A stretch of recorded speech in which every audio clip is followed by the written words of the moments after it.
السلام عليكم.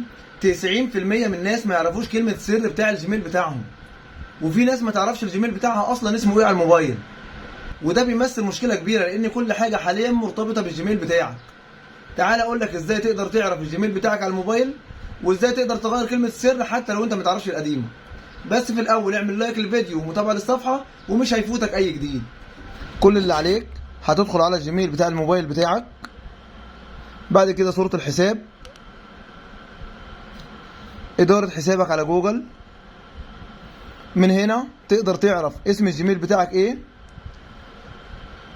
هنسحب تحت شوية وهندخل على الأمان، ننزل تحت شوية كلمة المرور،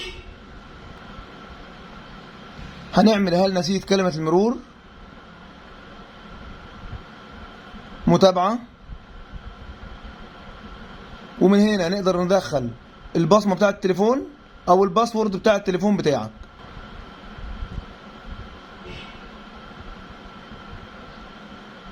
وبكده تقدر تدخل كلمة المرور الجديدة وتأكيد كلمة المرور، ومبروك عليك الجيميل بتاعك.